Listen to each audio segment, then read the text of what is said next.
Morning, ladies and gentlemen. Welcome back to our series of tutorials and voiceover on commerce. Well, we've been covering the first part of the tutorial, which is understanding the contemporary business environment, and we've been discussing different topics in this first part of our discussion. Well, the topic that we have right now with us, that is understanding the entrepreneurship and its new ventures.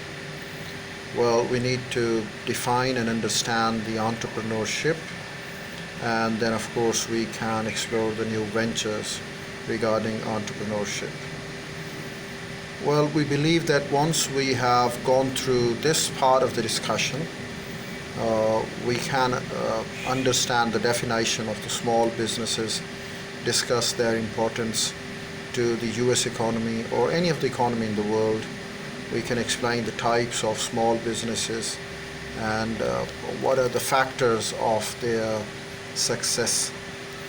And then we can also understand the entrepreneurship and describe some key characteristics of entrepreneurial personalities and their activities.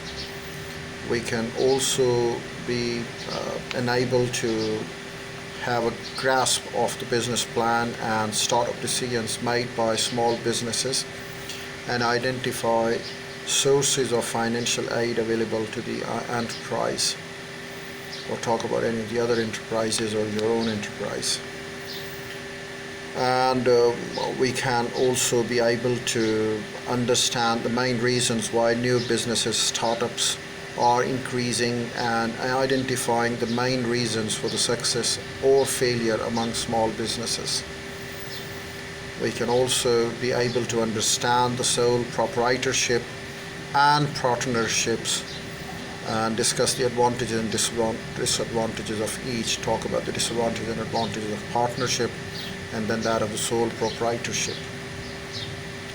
We can also understand the corporations, discuss their advantages and disadvantages, and identify different kinds of corporations. We can also understand the basic issues involved in creating and managing corporation, and identifying recent trends and issues in corporate ownership. Well, it's in fact the content of this topic that we are going to record for you. And you, being the viewer, the audience, can watch a lot here, listen to great information. Well, let's start with the content. The competitor from out of the blue. Sometimes something happens from nowhere. We don't expect it to happen, and it happens from nowhere. For years now, Southwest Airlines has been flying high in short-haul, low-fare market.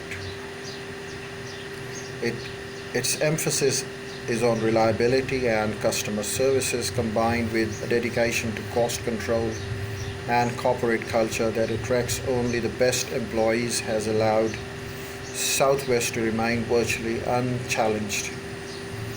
Literally dozens of upstarts and spin-off from existing airlines have attempted to achieve Southwest level of success, but none of them has ever managed to get off the ground.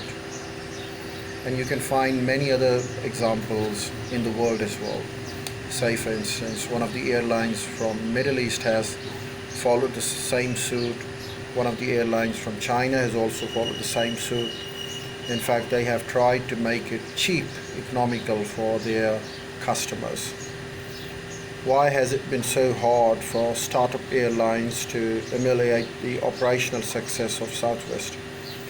For one thing, the airline industry is challenging for managers.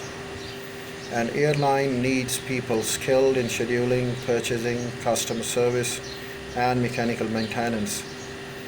Teams of individuals performing a wide variety of jobs, from piloting planes to handle baggages, must be coordinated. In addition, fixed costs for the planes and equipment are high, and revenues are uncertain. Last but not the least, competition is intense. In this hostile environment, few companies survive.